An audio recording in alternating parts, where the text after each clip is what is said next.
தரும் தீபமா. அன்பானவர்களே, ஆண்டவரும் இரட்சகருமாகிய இயேசு கிறிஸ்துவின் இனிய நாமத்தில் இந்த தொலைக்காட்சி நிகழ்ச்சிகளை பார்க்கும் உங்கள் யாவரையும் அன்போடு வாழ்த்துகிறேன். இந்திய மிஷனரி சங்க ஊழியத்தை நேசித்து, ஊழியர்களை நேசித்து நீங்கள் கொடுத்து வருகிற ஆதரவுக்காக, உங்களுடைய ஜெபங்களுக்காக நன்றி தெரிவிக்கிறேன். தொடர்ந்து இந்த நிகழ்ச்சிகளை நீங்கள் பாருங்கள், ஊழியங்களுக்காக ஜெபியுங்கள். ஆண்டவர் உங்களை ஆசீர்வதிப்பாராக. வாருங்கள் எல்லோரும் வாருங்கள், சுவிசேஷம் சொல்ல வாருங்கள். வாருங்கள் எல்லோரும் வாருங்கள், சுவிசேஷம் சொல்ல வாருங்கள். ஒவ்வொரு நாளும் ஒவ்வொரு நிமிடமும் ஆன்மாக்கள் அழியுதே. ஒவ்வொரு நாளும் ஒவ்வொரு நிமிடமும் ஆன்மாக்கள் அழியுதே. இயேசுவை அறியாமல் இதை உணர்ந்தே வாருங்கள். வாருங்கள் எல்லோரும் வாருங்கள், சுவிசேஷம் சொல்ல வாருங்கள்.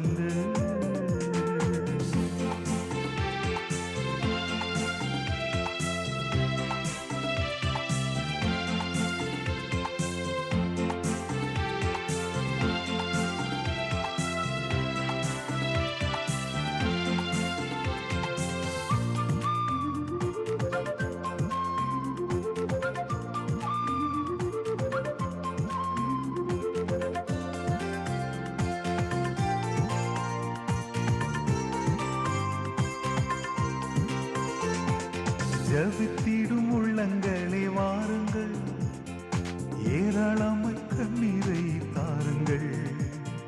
தாகமுள்ள நெஞ்சங்களே வாருங்கள், தாராளமாய் ஊழியத்தை தாங்குங்கள்.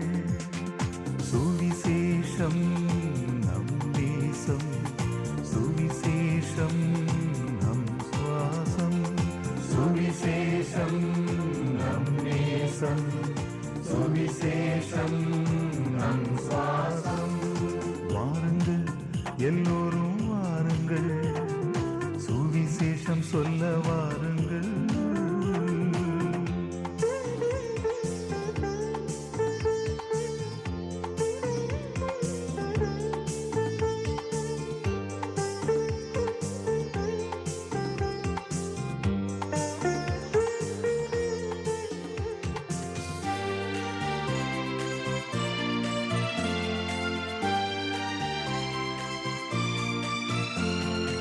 அமைதியை தேடுவோரை தேடுங்கள், அருள்நாதர் சென்ற வழி காட்டுங்கள். அழிவில்லா வாழ்வினையை சொல்லுங்கள், அவனியை இயேசுவுக்காய் மாற்றுங்கள். சுவிசேஷம் நம் தேசம், சுவிசேஷம் நம் சுவாசம். சுவிசேஷம் நம் தேசம், சுவிசேஷம் நம் சுவாசம். வாருங்கள் எல்லோரும் வாருங்கள், சுவிசேஷம் சொல்ல வாருங்கள்.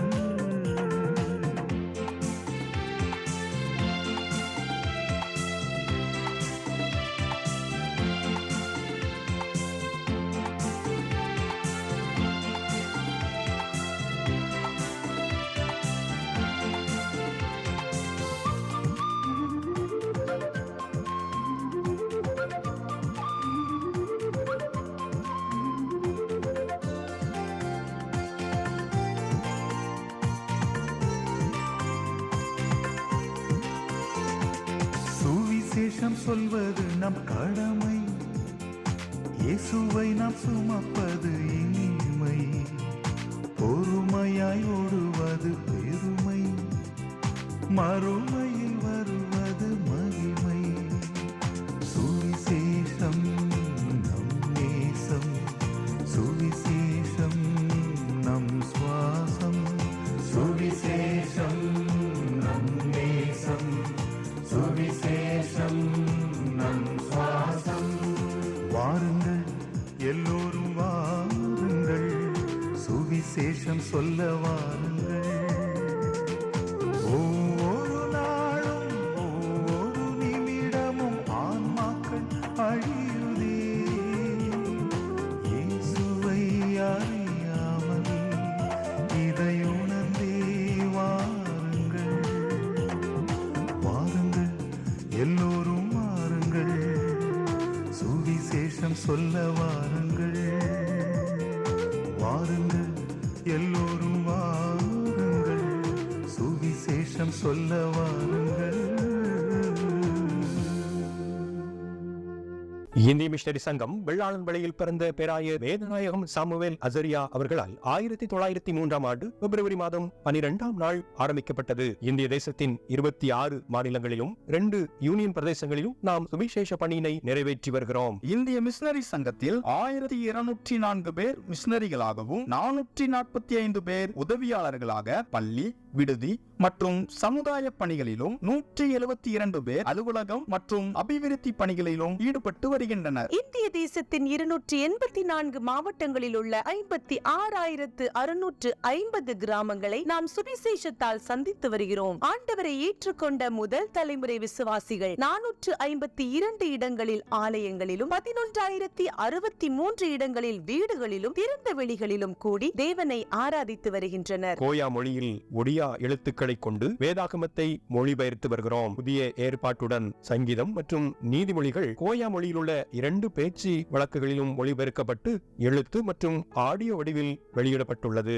பழைய ஏற்பாட்டில் மோசையின் 5 ஆகமங்கள் மொழிபெயர்க்கப்பட்டுள்ளது. மற்ற பகுதிகளில் மொழிபெயர்ப்பு பணிகளுக்காக ஜெபியுங்கள். அடிப்படை வசதிகளற்ற நிலையில் வாழும் ஆதிவாசி பிள்ளைகளுக்காக 32 இடங்களில் நாம் நடத்தி வரும் விடுதிகளில் 2232 பிள்ளைகளும் 63 இடங்களில் நாம் நடத்தி வரும் பகல் நேர பராமரிப்பு மையங்களில் 2377 பேரும் பராமரிக்கப்பட்டு வருகின்றனர். நம் விடுதி பிள்ளைகள் 24 பேரை இன்ஜினியரிங், நர்சிங் மற்றும் கலை அறிவியல் போன்ற உயர்கல்வி படிப்பதற்கு உதவி செய்து வருகின்றோம். கல்விக்கான வாய்ப்புகளற்ற நிலையில் வாழும் பிள்ளைகளுக்கென நாம் நடத்தி வரும் 7 பள்ளிக்கூடங்களில் 4102 பிள்ளைகள் கல்வி பயின்று வருகின்றனர். 3 இடங்களில் மருத்துவ மையங்களையும் 2 மருத்துவமனைகளையும் நடத்தி சிகிச்சையோடு தேவன் அருளும் விடுதலையையும் கொடுத்து வருகிறோம். தையல் பயிற்சி மையங்கள் 77 இடங்களிலும் கம்ப்யூட்டர் பயிற்சி மையங்கள் 7 இடங்களிலும் நாம் நடத்தி வருகிறோம். பார்வையற்றோருக்கான விடுதி ஒன்றையும் ஏழை வயோதிப விதவைகளுக்கான நல உதவி மையம் ஒன்றையும் நாம் நடத்தி வருகிறோம். இப்பணிகளுக்காக ஜெபியுங்கள், உதவி செய்யுங்கள். ஒரு மிஷனரியை ஆதரிக்க மாதம் ரூபாய் 4000 தேவை. ஒரு ஆதிவாசி பிள்ளையை ஆதரிக்க மாதம் ரூபாய் 1000 தேவை. பகல் நேர பராமரிப்பு மைய குழந்தை ஒன்றை ஆதரிக்க மாதம் ரூபாய் 500 தேவை. கிராமம் ஒன்றிற்கு நற்செய்தி அறிவிக்க மாதம் ரூபாய் 500 தேவை. மிஷனரிகளின் மருத்துவ தேவையை சந்திக்க மாதம் ரூபாய் 300 தேவை. வாருங்கள், நாம் இணைந்து செயல்படுவோம். இந்திய தேசம் இயேசுவை அறிய செய்வோம்.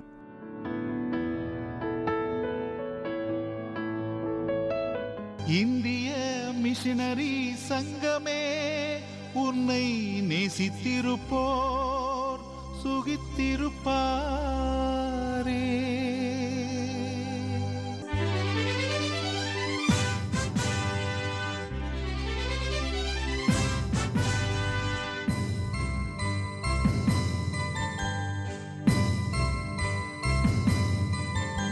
அன்பிற்குரியவர்களே, இந்திய மிஷனரி சங்கத்தின் மூலமாக இந்த நாளிலே உங்களோடு கூட செய்தியை பகிர்ந்து கொள்வதிலே மகிழ்ச்சி அடைகிறேன். ஆண்டுகளாக இயேசுவை அறியாமல் மிருகங்களைப் போல வாழ்ந்து கொண்டிருந்த என் ஜனங்கள் சுத்த சுவிசேஷத்தை கேட்டு ரட்சிப்பின் சந்தோஷத்தை பெற்று ஆண்டவருடைய அழைப்பின் பேரிலே மிஷனரிகளாய் உயர்த்தப்பட்டவர்கள் அநேகர். இப்படிப்பட்ட மிஷனரி இயக்கத்திலே கடந்த 30 ஆண்டுகளாக உடைய அழைப்பின் பேரிலே இந்த மகிமையான ஊழியத்தை செய்ய ஆண்டவர் தெரிந்து கொண்டு இன்றும் என்னை பயன்படுத்தி வருகிறார். இந்த நாளிலே கூட செய்தியின் தலைப்பு அழைத்தால் வருவேன். யார் அழைத்தால் வருவேன்? ஆண்டவராய் இயேசு கிறிஸ்து பூமியிலே வாழ்ந்த நாட்களிலே சீமோன் பேதுருவை ஆண்டவர் அழைத்தார். இதுதான் இன்றைய செய்தியின் விஷயம். மத்தேயு எழுதின சுவிசேஷம் 14ஆம் அதிகாரம் 30ஆம் வசனத்தின் பின்பகுதி இப்படியா சொல்கிறது. மத்தேயு எழுதின சுவிசேஷம் 14ஆம் அதிகாரம் 30ஆம் வசனம் சொல்லுகிறது, ஆண்டவரே என்னை ரட்சியும். பலமில்லாதவன், உறுதி இல்லாதவன் ஆண்டவருடைய அழைப்பை பெற்று கொண்ட போது ஆண்டவர் அவனை கேவா என்று அழைத்தார். கேவா என்ற வார்த்தைக்கு உறுதி உள்ளவன், பாறை என்று அர்த்தம். கிரேக்க பாஷையில அது பெட்ரோஸ் என்ற வார்த்தை பயன்படுத்தப்பட்டிருக்கிறது. மலையாள பாஷையில அது பத்ரோஸ் என்ற வார்த்தை பயன்படுத்தப்பட்டிருக்கிறது. தமிழிலே அதை பேதுரு என்று வாசிக்கிறோம். இந்த பேதுருனுடைய வாழ்க்கையில் நடந்த காரியங்களை உங்களோடு கூட 3 விஷயங்களாக பகிர்ந்து கொள்ள விரும்புகிறேன். இந்த பேதுரு யார்? பெத்சாயிதா பட்டணத்தை சார்ந்தவன். அவனுடைய பெரும்பகுதி கடற்கரையில் உள்ள பகுதியாயிருந்தது. அவன் மீன்பிடிக்க வல்லவனாயிருந்தான். ஆனால் படிப்பறிவு இல்லாதவனாயிருந்தான், அறிவில்லாமல் உள்ளவனாயிருந்தான். ஆனால் ஆண்டவரை ஒரு நாள் அவன் சந்தித்தான். ஆண்டவர் தன்னோடு கூட இருக்கும்படியாக, தேவனுடைய ராஜ்யத்தை பிரசங்கிக்கும்படியாக, அற்புதங்களை செய்யும்படியாக ஆண்டவர் அழைத்தார். அழைத்த ஆண்டவர் தன்னுடைய சொந்த ஜனங்களாகிய யூத ஜனங்களுக்கு சுவிசேஷத்தை அறிவிக்கும்படியாக சீஷர்களுக்கு கட்டளை கொடுக்கிறார். ஆண்டவர் சீஷர்களை பார்த்து சொல்கிறார், ஓநாய்களுக்குள்ளே ஆட்டுக்குட்டிகளை அனுப்புவதைப் போல நான் அனுப்புகிறேன் என்று என் ஆண்டவர் சொன்னார். இந்த பகுதியினுடைய முன்னணியை நாம் பார்க்கும்போது இதை அறிந்து கொள்ள வேண்டிய விஷயம் நாம் அறிந்து கொள்வது அவசியமாயிருக்கிறது. கலிலேயாவிலே யோவான் ஸ்நாபகனுடைய தலை சிரச்சேதம் செய்யப்படுகிறது. தொடர்ந்து வாசிக்கிற போது இயேசு கிறிஸ்து தன்னுடைய ஊழியத்தை தொடங்கின போது அநேக அற்புதங்களை செய்தார். கலிலேயா உள்ள பெத்சாயிதாவிலே வனாந்திரத்திலே 5 அப்பங்களையும் 2 மீன்களையும் கொண்டு 5000 பேரை போஷித்தார். அற்புதங்களை கண்டவர் இயேசுவை ராஜாவாக்க முயற்சி செய்தார்கள்.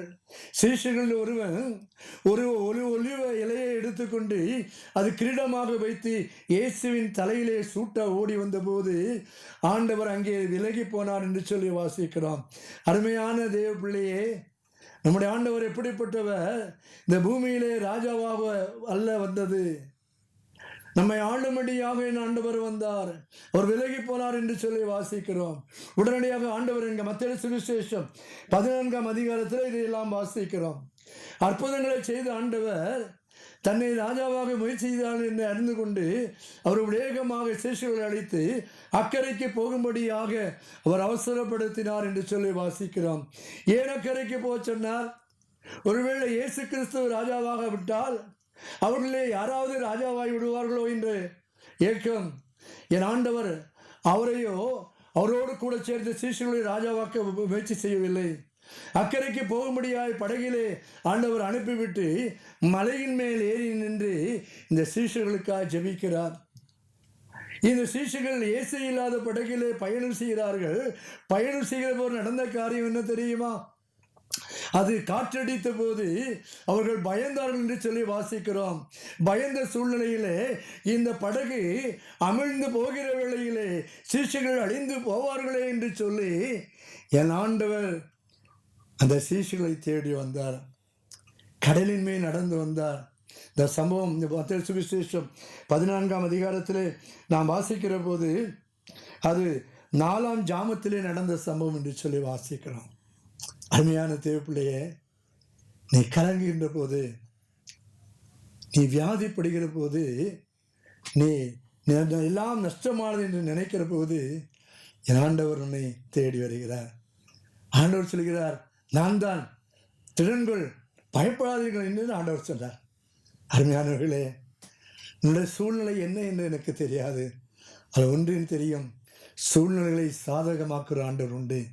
சீஷர்கள் பயந்தார்கள், ஆவேசமாய் கலங்கினார்கள். ஏன் தெரியுமா? இயேசு கிறிஸ்து மலையில் நின்று ஜெபித்துக் கொண்டிருக்கிறார். அவர் எங்கே வரப்போகிற காரணம் என்ன தெரியுமா? அது பூதம் என்று பயந்தார்கள். அந்த சூழ்நிலையில் தான் யோவான் ஸ்நாபகன் சிரச்சேதம் செய்யப்பட்டான். ஒருவேளை யோவான் ஸ்நாபகனுடைய தலை பூதமாய் வந்துவிட்டதோ என்று கலங்கினார். ஆண்டவர் நான் தான் என்று சொல்கிறார். அருமையான தேவ பிள்ளைகளே, பேதருடைய வாழ்க்கையில் 3 விஷயங்களை உங்களோடு கூட பகிர்ந்து கொள்ள விரும்புகிறேன். இயேசு கடலின் மேல் நடந்தபோது அவன் இயேசுவை நோக்கி பார்த்து, ஆண்டவரே, எனக்கு உம்மை போல கடலிலே நடக்க ஆசை.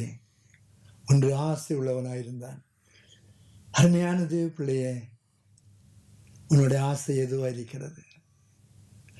ஆண்டவர் கடைசி ராபோஜன பந்தியிலே சிசுகளோடு கூட ஒருமையாக ஒன்றாய் இருக்கிற போது 30 வெள்ளிக்காசு பெற்ற யூதாஸ் காரியோத்து அந்த கூட்டத்திலே வந்து ஒன்றும் அறியாதவனை போல இருக்கிற சூழ்நிலையிலும் கூட என் ஆண்டவர் சொன்னார். என் ஆண்டவருக்கு ஆசை என்ன தெரியுமா? பஸ்காவை புசிக்க ஆசை. பவுலுடைய சொல்கிறார், நான் கிறிஸ்துவுடனே கூட சிலுவையிலே அறையப்பட்டிருக்கிறேன். கிறிஸ்து எனக்கு ஜீவன், சாவு எனக்கு ஆதாயம். அருமையானவர்களே, நம்முடைய ஆசை எதுவும் இருக்கிறது? கெட்டகுமாரோட சரித்திரத்தை பார்க்கிற போது அவன் தகப்பனோடு கூட இருக்கும்போது மிகுந்த சந்தோஷம் உள்ளவனாக இருந்தான். உலக ஆசை அவனை கவர்ந்தது, அவனை இழுத்தது. தகப்பனை விட்டு தூரமாய் போனான். உலக ஆசை அவனுடைய கண்களை குருடாக்கினது. அவன் தகப்பனை விட்டு தூரமாய் போனான். காண்கிற நண்பர்களோடு கூட உல்லாசமாயிருந்தான். கஞ்சா, குடிப்பழக்கம், என்னென்ன கெட்ட பழக்கம் உண்டோ எல்லாவற்றையும் அவன் அறிந்து கொண்டு அதிலே வாழ்ந்து அதுதான் வாழ்க்கை என்று நம்பினார். செய்தியை கேட்கிற என் வாலிப பிள்ளைகளே, நீ காண்பதெல்லாம் அது நிறைவேறுவதில்லை. காண்பதன் வாழ்க்கையிலே நிம்மதி கொடுப்பதில்லை. குடிக்கிறவனாயிருந்தாலும், சிகரெட் குடிக்கிறவனாயிருந்தாலும் அவனிடத்திலே கேட்கிற காரியம் என்ன? பாவ பழக்க வழக்குகளிலே வாழ்கிற மனிதனிடத்திலே கேட்கிற கேள்வி என்ன தெரியுமா? இது எனக்கு திருப்தியாக இருக்கிறது, இது எனக்கு சந்தோஷத்தை தருகிறது. நோ, சந்தோஷத்தை தரல தம்பி. அருமையான தகப்பனே, நீ எந்த சூழ்நிலையில் இருக்கிறாய் என்று எனக்கு தெரியாது. அது ஒன்று தெரியும், எல்லாவற்றையும் எல்லா நண்பர்களும் அவனை விட்டு போன போது, அவனுடைய பணமெல்லாம் அவனை விட்டு அவன் விலகின போது, எல்லாம் நஷ்டப்பட்டு போன போது தகப்பனை நோக்கி பார்க்கிறான். பன்றிக்கு கொடுக்கிற தவிடை தின்பதற்கு ஆசையாக அவன் ஓடி அந்த பன்றிகளுக்கு மத்தியிலே வந்தபோது அந்த தவிடு கூட அவனுக்கு கிடைக்கவில்லை. எப்போது அவனுடைய ஆசை எல்லாம் விருதாவாக மாயை என்று அவன் புரிந்து கொண்டானோ அப்போதே அவன் தகப்பனை நோக்கி பார்க்கிறான். என் தகப்பனோடு கூட இருக்கும்போது எத்தனை சந்தோஷம், எத்தனை இன்பம். என் தகப்பனுடைய வார்த்தைக்கு கீழ்ப்படியாதபடி உலகம் என்னை வழி சொன்னதினாலே எல்லாவற்றையும் விட்டு நான் விலகி போனேன். என் தகப்பனுடைய வீட்டிலே எத்தனையோ வேலைக்காரர்கள் திருப்தியாய் வாழ்ந்து சந்தோஷமாய் இருக்கும் போது நான் பன்றிக்கு கொடுக்கிற தவிடு கூட கிடைக்கவில்லை என்ற இயக்கத்தோடு இருந்தான் என்று சொல்லி வாசிக்கிறோம். அருமையானது பிள்ளையே, இந்த பேதுருக்கு என்ன ஆசை தெரியுமா? அவனுக்கு ஆசை என்ன? இயேசுவை போல நடக்க வேண்டும் என்று சொல்லி இங்கே நாம் பார்க்கிறோம். மத்தேயு சுவிசேஷம் 14ஆம் அதிகாரம் 28ஆம் வசனத்தில் எப்படியாய் வாசிக்கிறோம். பேதுரு அவரை நோக்கி, ஆண்டவரே, நீரே ஆனால் நான் ஜலத்தின் மேல் நடந்து உம்மிடத்தில் வர கட்டளையிடும் என்றான். அதற்கு அவன், வா என்றான். ஆண்டவரே, எனக்கு நடக்க ஆசை. அருமையான தேவ பிள்ளையே, பிசாசோடு கூட நடந்திருக்கலாம், உலகத்தோடு கூட நடந்திருக்கலாம். ஒரு நாளிலே இயேசுவோடு கூட நடப்பாயானால் அது பெரிய சந்தோஷம் உண்டு. என் வாழ்க்கையை திரும்பி பார்க்கும்போது, நான் தனிமையாய்க்கும் போது பல காரியங்களை சிந்தித்த நாட்களை நினைக்கிறேன். எப்போது இயேசுவின் அப்பாவாக ஆண்டவராக நான் ஏற்றுக்கொண்டேனோ அப்போது என்னுடைய வாழ்க்கையிலே பெரிய மாற்றம் ஏற்பட்டது. ஒன்று, அவன் ஆசை உள்ளவனாயிருந்தான். இரண்டாவது, அங்கே பார்க்கிறோம், அவன் அற்பமாய் பார்த்தான். அவன் படகை விட்டு அந்த கடலின் மேல் இயேசுவோட கரத்தை பிடிக்கும் போது அவன் அற்பமாய் பார்த்தான். என்ன அற்பமாய் பார்த்தான் தெரியுமா? நான் யார் தெரியுமா? இயேசுனுடைய அந்தரங்க சிஷ்யர்களின் மூவிலே நான் ஒருவன். என் ஆண்டவர் எங்கே போனாலும் அவரோடு கூட நான் போகிறவன். கெத்செமனே தோட்டத்திலாயிருந்தாலும், எவருடைய வீட்டிலாயிருந்தாலும், மறுரூப மலையிலாயிருந்தாலும் நான் அவரோடு கூட போகிறவன். பாருங்க, நீ எல்லாம் படகில் இருக்கிறீர்கள், நான் இயேசுவோடு கூட நடக்கிறேன் என்று சொல்லி மற்றவர்களை அற்பமாய் பார்த்தான். அருமையான தேவ பிள்ளையே, உன் வாழ்க்கையின் வீழ்ச்சிக்கு காரணம் மற்றவர்களை அற்பமாய் நினைக்கிறாயோ? எனக்கு கிடைத்த வாழ்க்கை போல யாருக்கும் கிடைக்காது. ஆண்டவர் என்னை மேன்மையாய் வைத்தார் என்று சொல்கிற பெருமை, அகங்காரம் உனக்குள்ளே உண்டோ? ஆண்டவராய் இயேசு கிறிஸ்து தன்னுடைய சிஷ்யர்கள் சொல்கிறார்கள், ஜனங்கள் யார் என்று சொல்லும் போது அந்த சிஷ்யர்கள் சொல்கிறார்கள், நீர் எலியா என்றும் நீர் மோசே என்றும் தீர்க்கதரிசிகள் ஒருவர் என்று சொல்லும் பொழுது ஆண்டவர் யோனாவின் குமாரனாகிய அந்த சீமோனிடத்தில் கேட்டபோது, சீமோனே நான் யார்? அவர் சொன்னார், நீ ஜீவனுள்ள தேவனுடைய குமாரனாய் கிறிஸ்து என்று சொன்னார். ஆண்டவர் சொன்னார், இந்த காரியத்தை நீங்கள் யாரிடத்தில் சொல்ல வேண்டாம் என்று சொன்ன போது ஆண்டவர் சொல்கிறார், மனுஷகுமாரன் எருசலேமிலே சென்று கொலை செய்யப்பட்டு மரித்து 3ஆம் நாள் உயிர்த்தெழுவேன். நான் உங்களை விட்டு சீக்கிரமாய் போகிறேன், உங்களுக்காய் மறிக்கப் போகிறேன் என்று சொன்ன போது இந்த சீஷனாகிய இந்த பேதுரு சொல்கிறான், ஆண்டவரே இது உங்களுக்கு சம்பவிக்கக்கூடாது. அவன் ஆண்டவரை தனியாக அழைத்து மார்க்கு சுவிசேஷத்தில் நாம் வாசிக்கிறோம். அவன் தனியாக 8ஆம் அதிகாரம் 31ஆம் வசனம் 32ஆம் வசனத்தில் மார்க்கு சுவிசேஷம் 8ஆம் அதிகாரம் 31 32ஆம் வசனத்தில் வாசிக்கிறோம். அவன் இயேசுவை தனியே அழைத்து கடிந்து கொள்கிறான். ஆண்டவரே இப்படிலாம் சொல்லக்கூடாது தெரியுமா, உண்மை நம்பி வந்திருக்கிறோம், உங்களோடு கூட நாங்கள் வாழ ஆசைப்படுகிறோம், இது நமக்கு சம்பவிக்கக்கூடாது. ஆண்டவரே என்ன சொன்னா தெரியுமா, சீமோனே அப்பாலே போ சாத்தானே, உன்னுடைய ஆசை என்னென்று தெரியும். நம்ம சிஷ்யர்களின் மத்தியிலே நான் இயேசுவோடு கூட நடக்கிறேன் பாருங்கள் என்று சொல்லி அவன் திரும்பி பார்த்தான். அற்பமாய் எண்ணினான். அருமையான தேவ பிள்ளையே, அற்பமாய் எண்ணின அந்த சீமோனையும் ஆண்டவர் மகிமையான ஊழியத்துக்கு அழைத்தார். ஆதியாகமம் புஸ்தகத்திலே 16ஆம் அதிகாரம் 4ஆம் வசனத்திலே வாசிக்கிற பொழுது தனக்கு கொடுக்கப்பட்ட வாழ்க்கையை மறந்து போன எகிப்து தேசத்தாலேயே இந்த அடிமை பெண்ணாகிய ஆகார் அற்பமாக எண்ணினாள். நாச்சியாராகிய அல்லது ஆபிரகாமின் மனைவியாகிய சாராளை அற்பமாய் நோக்கி பார்த்தாள். அவள் அற்பமாய் நோக்கி பார்த்ததினாலே அவள் வாழ்க்கை பறிபோனது. அவளை வனாந்திரத்திலே அலைந்து திரிகிறவளாய் மாற்றப்பட்டாள். அருமையான தேவ பிள்ளையே, மற்றவர்களை அற்பமாய் நினைக்கிறோமோ? நீ அற்பமாய் நினைப்பதற்கு உனக்கு எந்த தகுதி கிடையாது. நான் யார் தெரியுமா?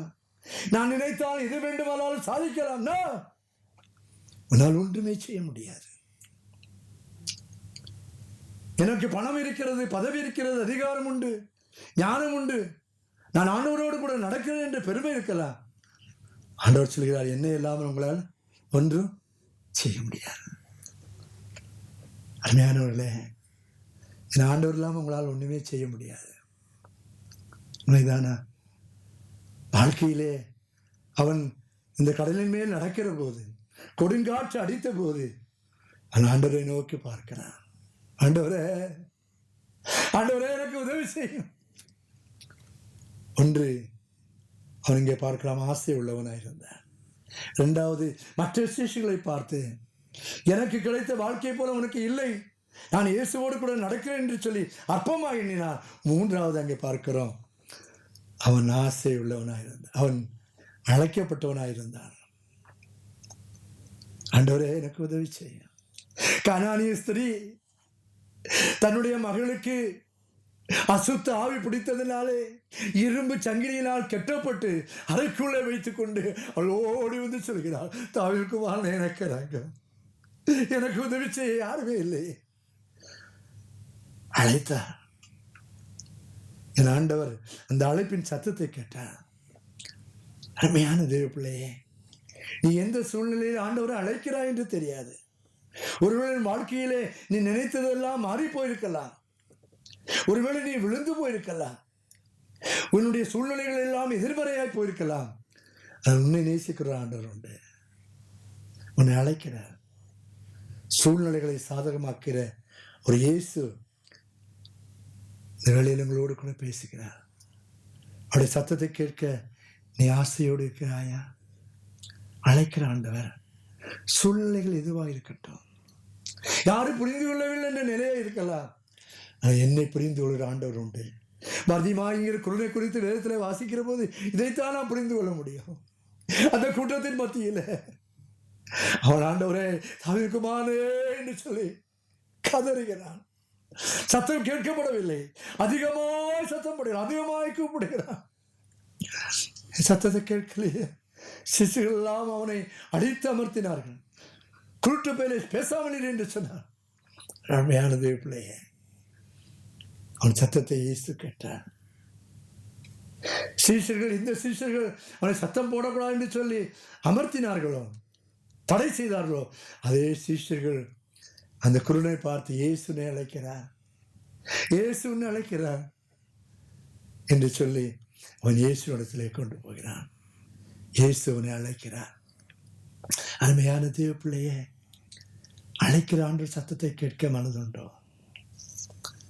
நீ ஆண்டவருக்கு பிரியமில்லாமல் செய்யும் போது அவருடைய சத்தத்தை கேட்க மாட்டாய், கேட்க முடியாது. பிசாசானவன் தடைப்படுத்தி விடுவான். அருமையான தேவ பிள்ளையே, உன் சத்தத்தை கேட்கிறேன். நீ எந்த சூழ்நிலையில் இருந்து என் ஆண்டவரே என்று அழைக்கிறாயோ, அந்த சூழ்நிலையில் இருந்து ஆண்டவன் சத்தத்தை கேட்க ஆசையோடு இருக்கிறார். ஒரு பக்தன் பாடிய பாடலை இந்த வேளையிலே அழைப்பிற்கு ஆதாரமாய்ப்பதினாலே இந்த பாடலை உங்களோடு கூட நான் பாட விரும்புகிறேன்.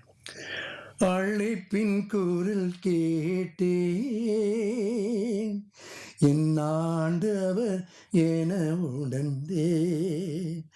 அழைப்பின் குரல் கேட்டேன், என் ஆண்டவர் என உணர்ந்தே. அருகினில் தயங்கி நனைபகின்றேன், பின்னே வாயனவும் சென்றார், பின்னே வாயன முன் சென்றார். அழைப்பின் குரல் கேட்டே, என் ஆண்டவர் என உணர்ந்தே. அவருடைய அழைப்பின் சத்தத்தை கேட்கிறாயோ? அறிவில் குறைந்தவன் நான் என்றோ, அதை தெரிந்தும் அழைத்தது ஏனின்றே. அறிவில் குறைந்தவன் நான் என்றோ, அதை தெரிந்தும் அழைத்தது ஏனின்றே. அறிந்தவர் செருக்கினை அகற்றிடவே, பின்னே வாயன முன் சென்றார், பின்னே வாயன முன் சென்றார். அருமையான தேவப்பிள்ளையே, ஆண்டுடைய அழைப்பின் சத்தத்தை கேட்க மனதுண்டோ? எல்லாம் நஷ்டப்பட்டு போன போது, தோல்வியை சந்தித்த போது, ஆண்டவரே நீ தடுத்து நிறுத்தவில்லையே, ஏன் தடுத்து நிறுத்தவில்லை என்று சொல்லி இப்படி சத்தம் கேட்கவில்லை என்று சொல்லலாம். எல்லா சூழ்நிலையிலும் ஆண்டவர் உன்னோடு கூட பேசுகிறார். ஒரு சத்தத்தை கேட்க ஆசையா இருக்கிறாயா? இந்த ஆண்டவர் அழைக்கிறார். பேதுரு அழைக்கிறான், இந்த சூழ்நிலை அழைக்க வைக்கிறான். எரேமியா தீர்க்கதரிசி புஸ்தகம் 33ஆம் அதிகாரம் 3ஆம் வசனத்தில் வாசிக்கிறோம். எரேமியா தீர்க்கதரிசி புஸ்தகத்திலே அவன் ஆண்டவரை அழைக்கிறான். என்னை நோக்கி கூப்பிடு, கூப்பிடுகிறான். ஒரு சத்தத்தை கேட்க உனக்கு மனதுண்டா? நீ ஆரோக்கியமான நாளிலே ஆண்டவருக்கு பிரியமாக வாழும்படியாக ஆண்டவர் அழைக்கிறார்.